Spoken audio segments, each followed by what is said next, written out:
to the Not for Nothing podcast. I am one of your co-hosts, Natasha Pshadborsky. You may know me on the internet as Pussyweed.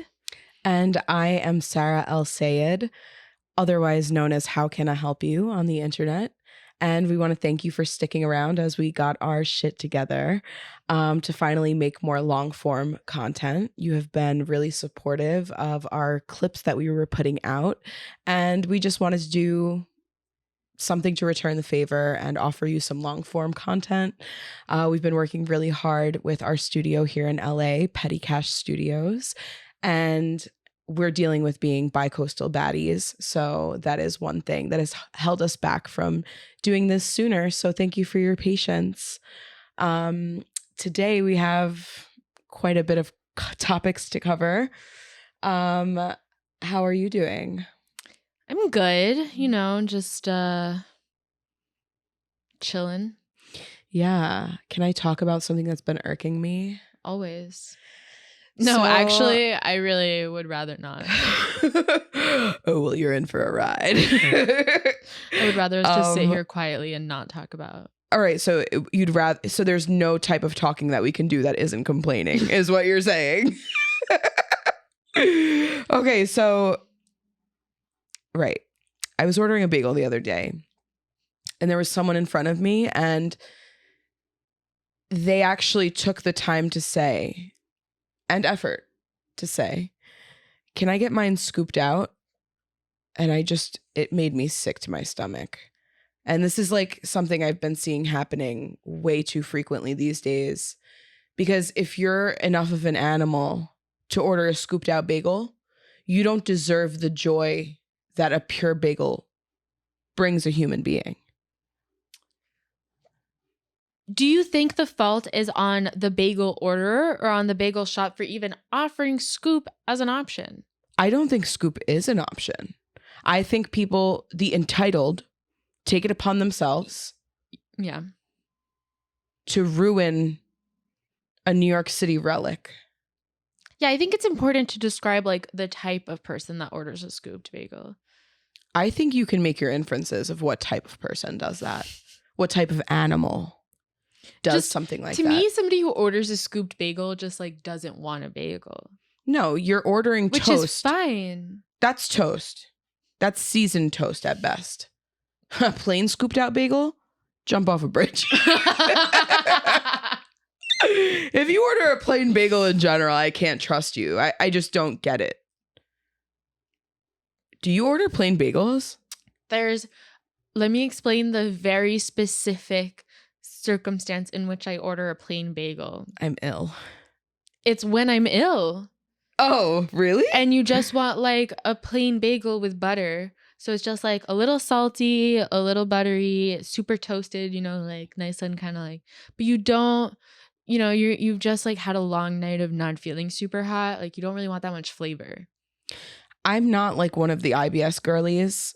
I have quite an iron stomach and I don't eat meat. So I have to say, I think that makes it, my chances of getting sick are a little lessened because of that. I love how you say this, but like literally a week ago, I was on the phone with you and you were like, I had a shrimp burrito at 11 p.m. from a bodega. It wasn't a bodega. Oh. It's a reputable restaurant. It's a known place. It's a known place. Oh.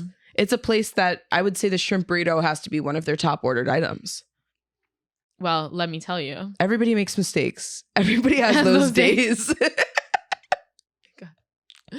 Yeah. But yeah. I don't know. Scooped bagel is really, my biggest question is, where does all the scooped go? The garbage. Do you think bagel shops like combine all the scoop to make a gluten snowman? I don't know. Can you make anything out of like bread dough? Cooked boiled dough? Could you like re-toast it on the outside?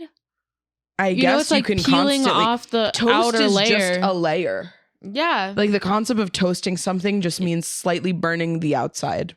Exactly. So you could just toast the scoop part. Excuse me, I would only actually like the scoop of the bagel.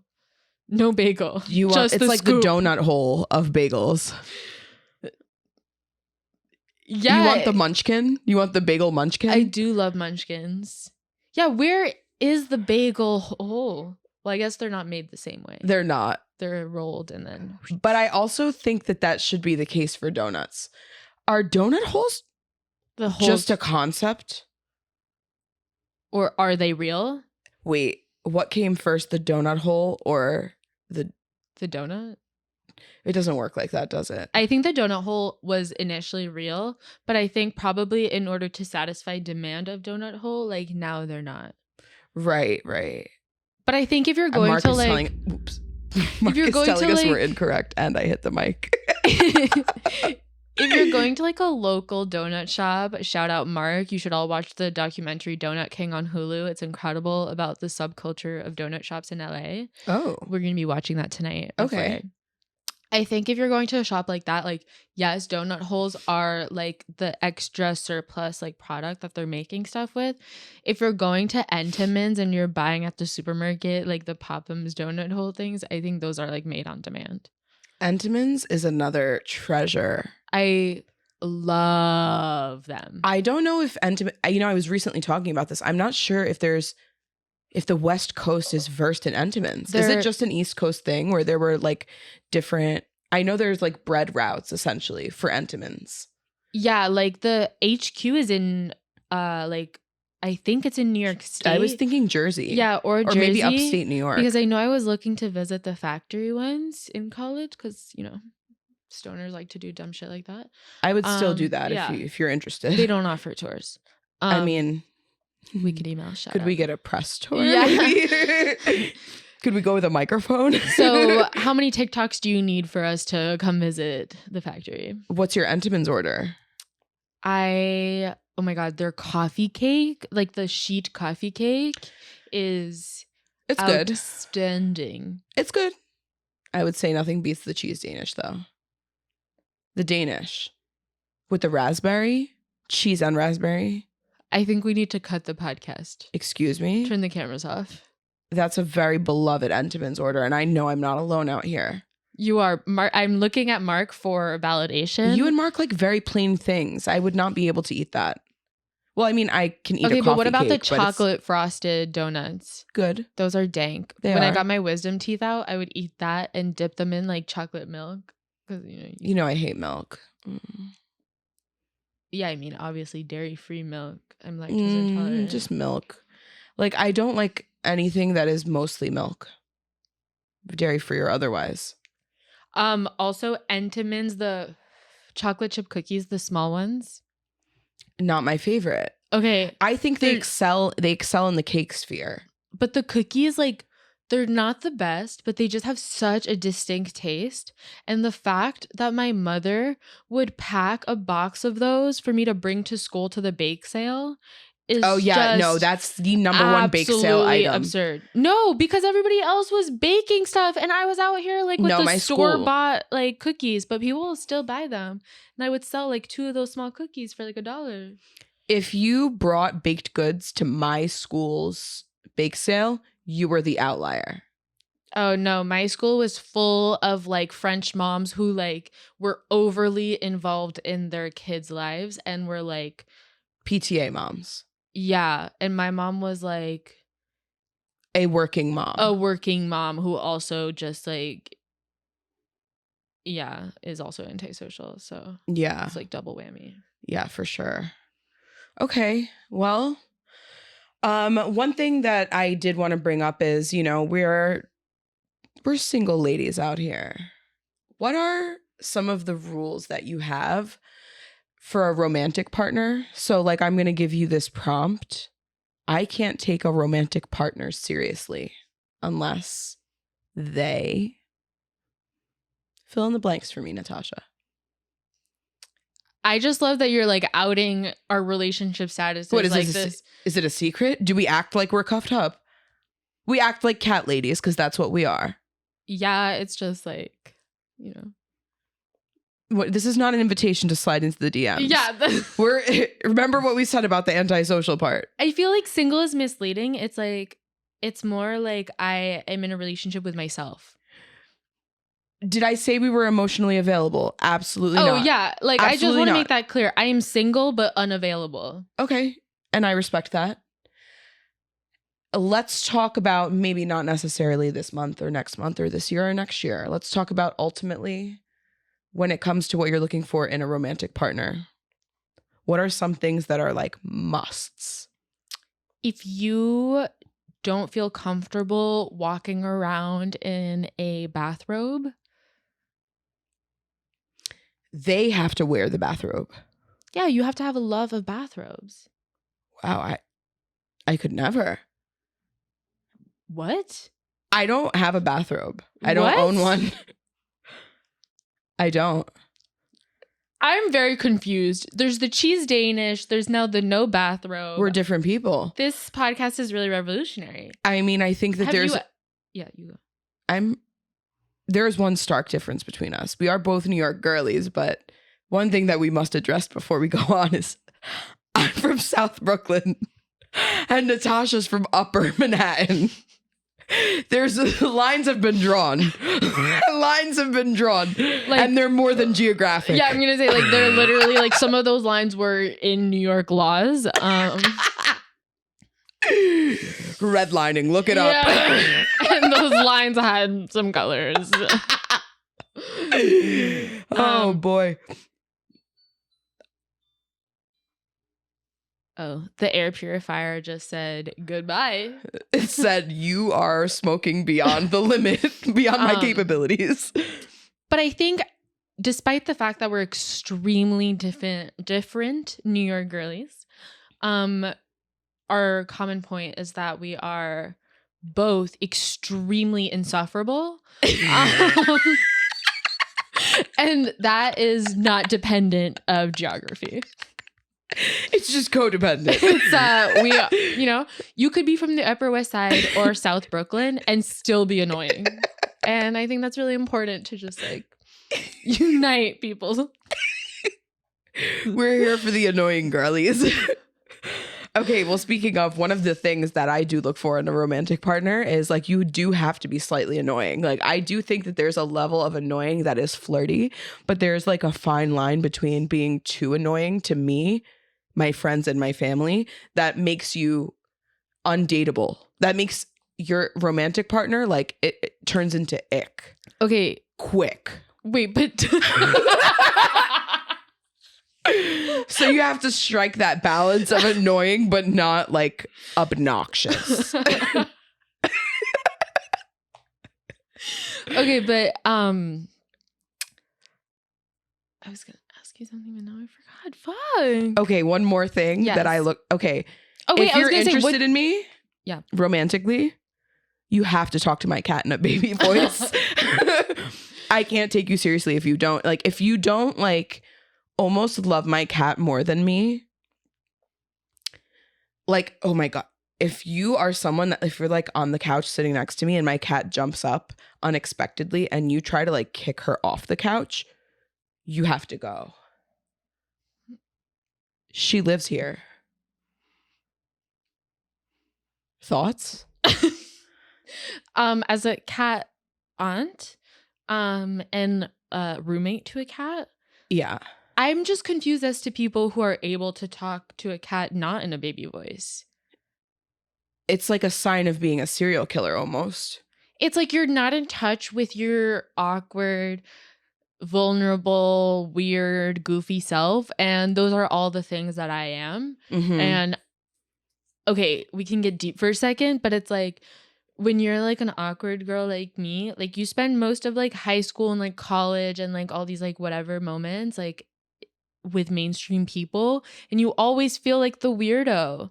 Like I've been in relationships where I feel like the weirdo, and it's annoying. I don't want to be like the show pony of like, yeah, look how weird and like fucked up my girlfriend is. Yeah, no.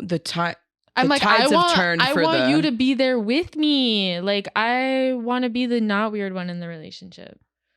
Oh, wow. No, I'm okay with being the weird one. I'm okay with having a normie. I like normie, but like, I don't know. You got to be kind of weird. Yeah, you have to have like at least one quirk. Get nerdy about something. Or like have clinical depression. Yeah, I guess that would make you nerdy about sleeping a lot. I'm really nerdy about my pharmaceuticals. When it comes to taking naps and not cleaning my house, ultra nerdy about it. You know what I'm not nerdy about? Self-care. I'm nerdy about self-destruction. Okay, also, like, if I'm like seeing you and you sleep over my house, like if we're at that level where we're like seeing each other and you sleep over or vice versa. No, I don't. I can't relate. Well, I'm not seeing historically ever in your life, if you ever will sleep over my house. No one's ever allowed in my house. Okay, got it. She's off the market, unavailable to anyone but herself. I just feel like as somebody who has like the most people sleep at their house in like the you live in a non-sexual hostel. manner, like I feel like I basically run a hostel. It's definitely a bed and Like, breakfast, but hold the breakfast. I literally could not even bring home partners.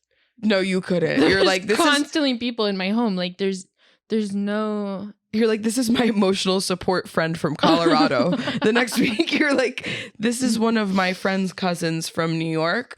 He's here for just 2 days. And it's like, it is a revolving door. It's truly. Wow. Okay, one more thing. Yeah. So if you were to hypothetically sleep over my house and I hypothetically was dating you, seeing you casually, you need to wake up the next morning enthusiastic to get me and transport me via your vehicle, because I'm only a passenger princess, which I'm sure you guys will all come to know and probably hate. I'm a terrible passenger, but I can confirm. Yeah, I don't do directions, but that's beside the point. You have to enthusiastically wake up the next morning after you sleep over my house and take me to go get an iced coffee. You don't necessarily have to pay for it, but like you have to know that that's my routine. Wake up late, do a little stretchy stretch, take a beat, feed my cat. Let's go get a coffee. You know what's incredibly annoying when you sleep over at somebody's house? What? When they don't have an extra toothbrush for you. It is. Oh, mm-hmm. You know what I recently discovered? Especially in that kind of situation. Like there was a past life where I did frequent other people's homes. I even keep extra toothbrushes. Like if I'm ordering Instacart, I'll throw a toothbrush in the cart randomly just to keep them in my house for like friends too, family. Because I will say that's make cleaning. it or break it. Like I don't want to get coffee with the person I just slept over at if I can't brush my teeth. Absolutely. Absolutely. So but I am the type like, of girl, first night that you sleep over, I'm giving you a toothbrush. It's not like you have to earn it. It's just like something I do out of courtesy. I'm also like, I'm gonna put it out there. I'm not opposed to a toothbrush sharing moment. And that is another place we differ. It's not ideal. Obviously, I'm not above the towel sharing over a toothbrush share. There's just like, we're obviously, mature, elegant women today. This was not always the case. Personally, I don't want to out you like that, but personally in my case it was not always the case. And there was definitely a time where I was just sharing toothbrushes and towels. And see, why is it people like me who have never shared a toothbrush that gets stuck with like mono for 2 years? I had mono for 2 years for making out with a guy that became my boyfriend.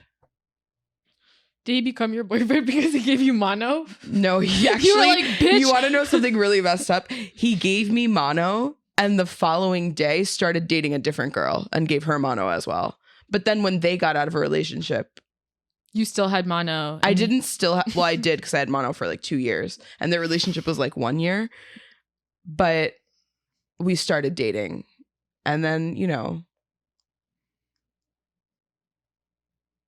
he ruined my life. He ruined my life day one. I should have known it from the jump, honestly. Anyway, yeah, ultimately what we're saying is I think a guy needs to be a simp for me to really take him seriously. And I promise, if you simp for me, I won't call you a munch.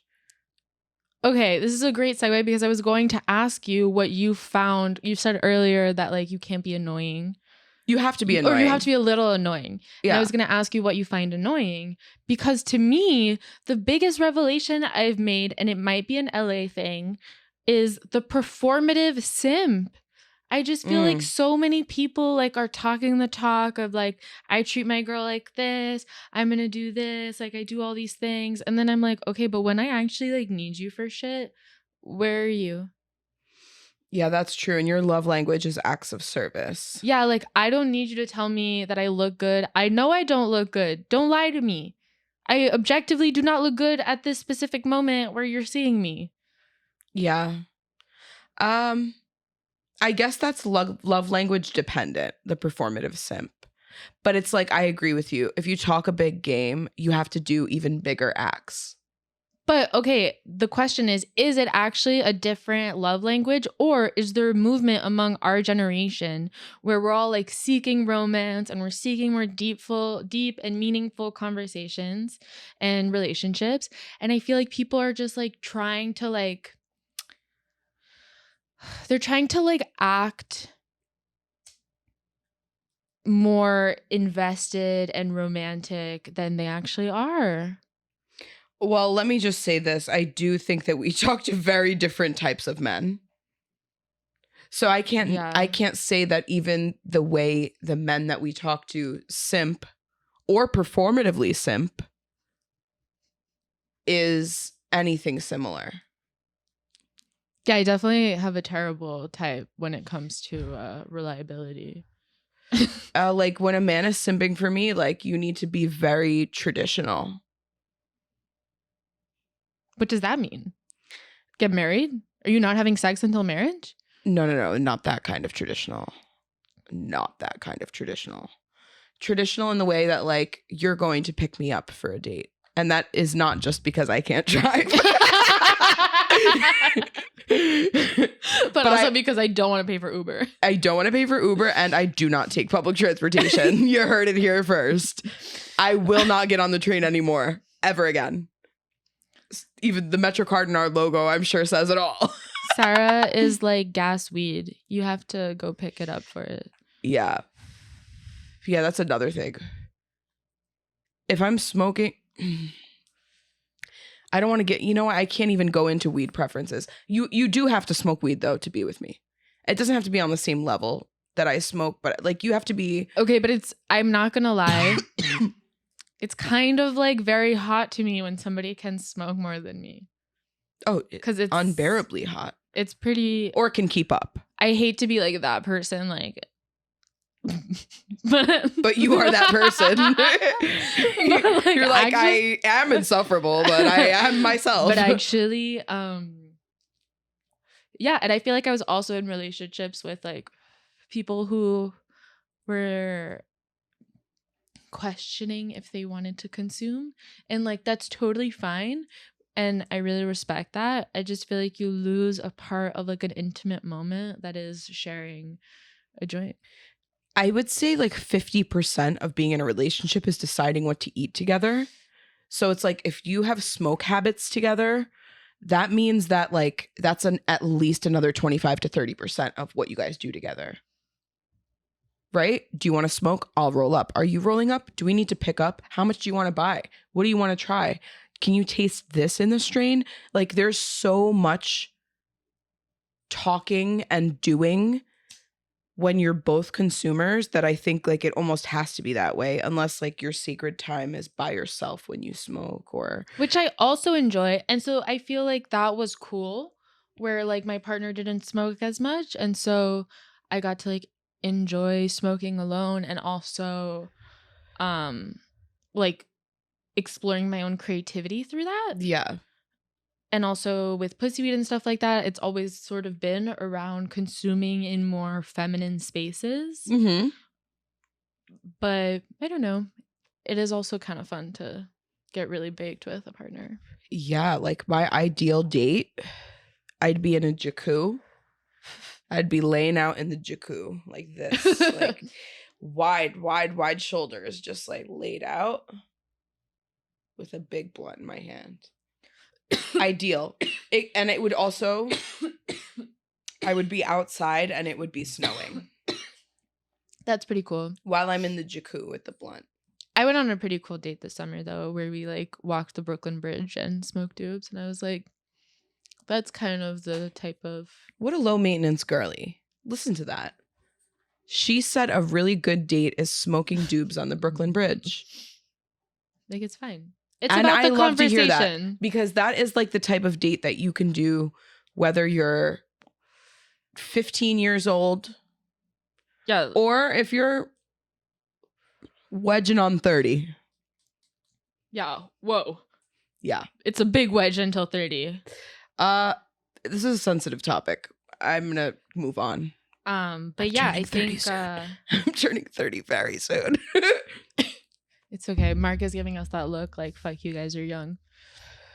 But what I will say, yeah, performative simpage, definitely something to keep an eye out for. Yeah, it's trending in 2023. Performative simpage. I feel like it's trending. Everybody wants to pretend like they're the good partner, and I'm like, yeah. No, you're not. Yeah. Look inward. Back to the topic of toothbrushes really quick. Yeah.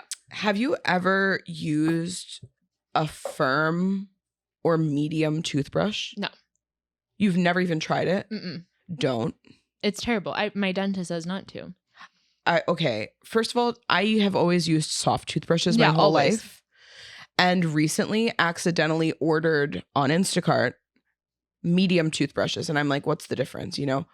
Also, to give you some background, I'm very heavy-handed when it comes to brushing my teeth. Brush my teeth all the time, and my gums bleed because of how much pressure I apply. So dentists have always yelled at me about that. And now I'm going ahead and applying that same pressure with a medium toothbrush.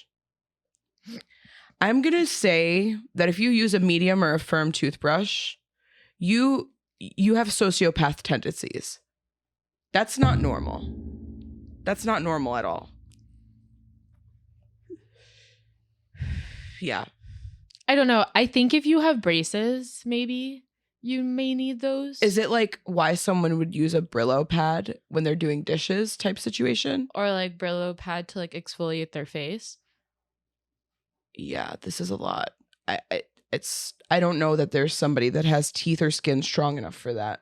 You know? I don't even know why it exists, but okay. Or wait, hold on. What if you have dentures? Maybe that's what it's for. I'm just not aware. I'm curious why. I was always curious why my grandpa had such perfect teeth, and I was wondering like where genetically like his like perfect smile came from. And then one day I walked into his room while he was sleeping, and I like saw his like and you realized he full bought ass it. like yeah, like full ass jaw like in the on the side, and I was like, oh my god, it's as easy as that. Wow. The man had no teeth. You know, we've been talking about clothing lately, so I wanted to know, what is the most toxic item of clothing that you own in your closet? Take that as you will. I own a lot of inappropriate pieces of clothing in the sense of who they belong to. Oh. In the same way that I sort of run a hostel in my home. Mm-hmm. A lot of people come and go and stuff like that. But also like I collect, you know, other people's stuff. I feel like I have a lot of hoodies of people I shouldn't be wearing their hoodies of anymore.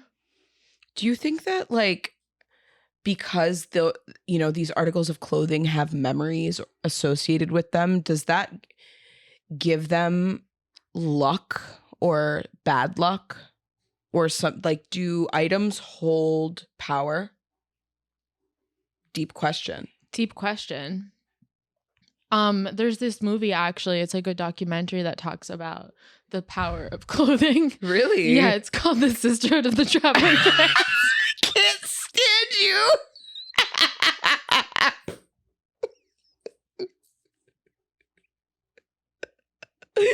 Did you say documentary? I'm sick.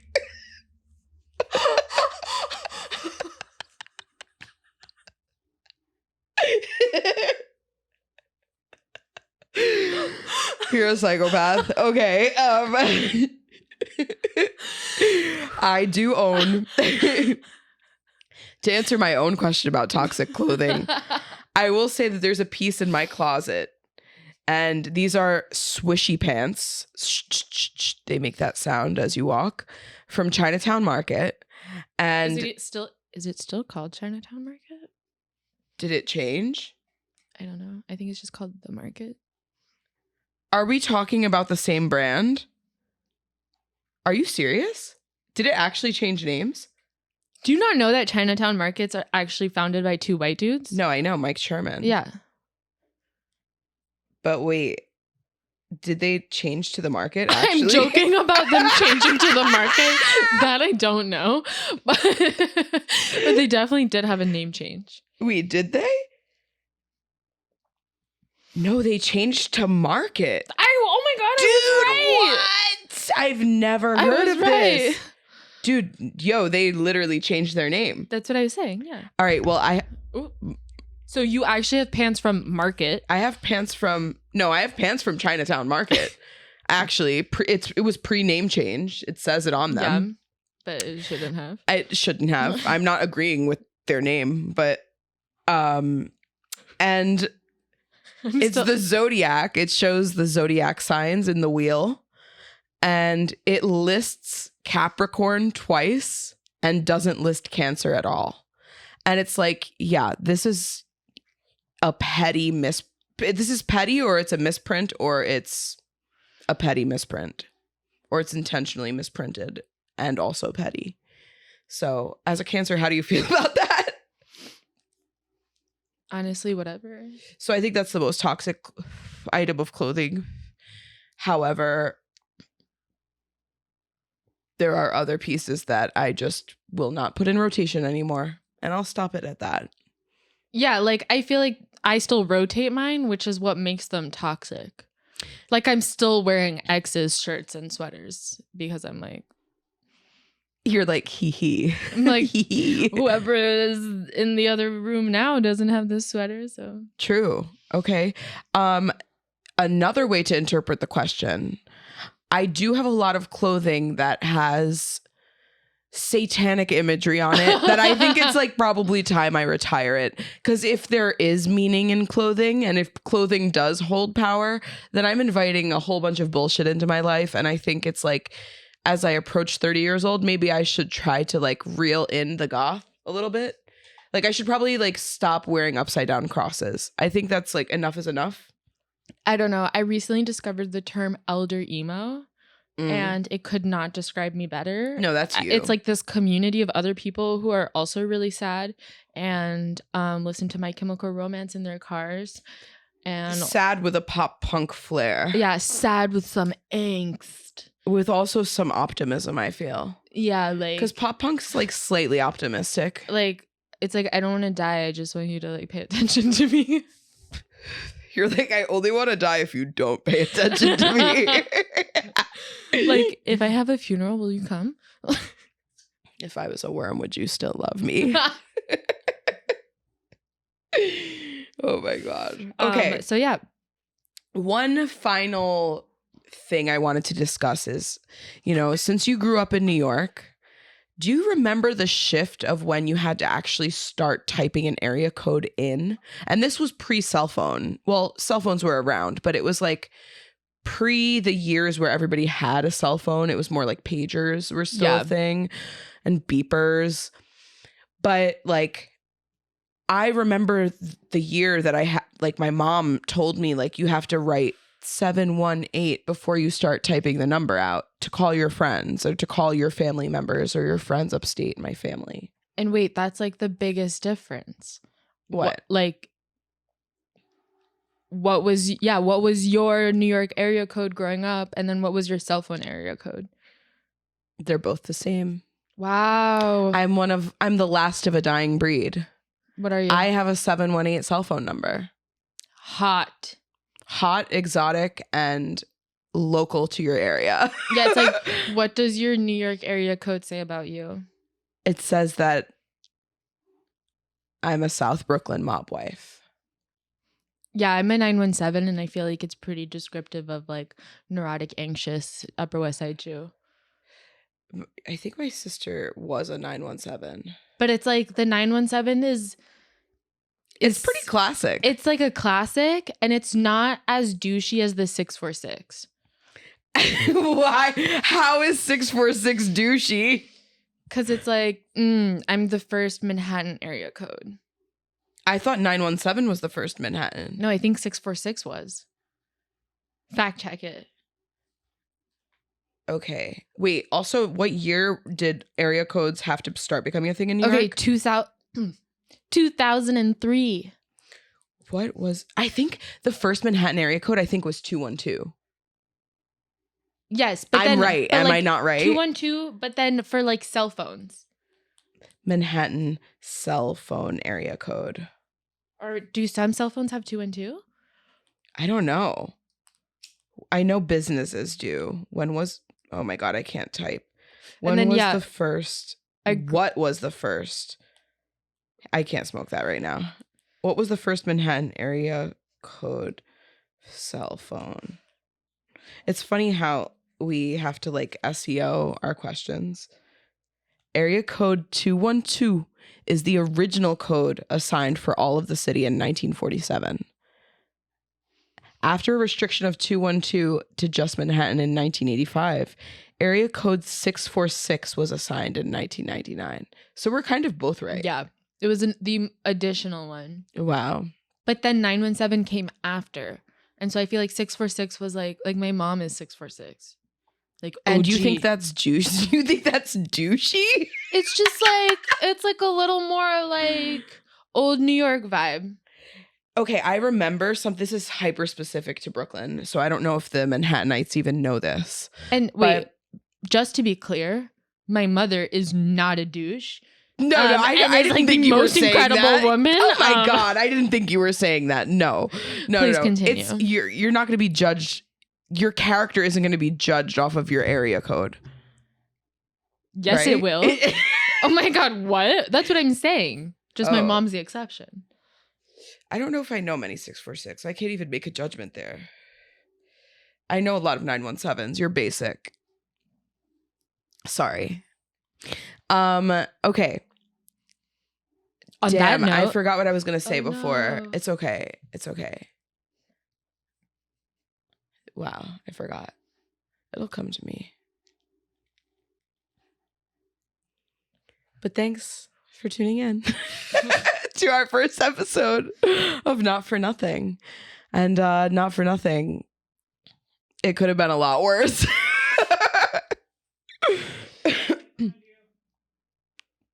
What? Find us on Instagram at Not For Nothing Pod. And on TikTok and on YouTube. And leave us a review if you liked this. We really want to get up there in numbers, and it will help us bi-coastal baddies see each other more frequently and record as often as possible. We plan to put this out once a week on Tuesdays. So let us know if you prefer to see it another day. Catch you next week. See ya.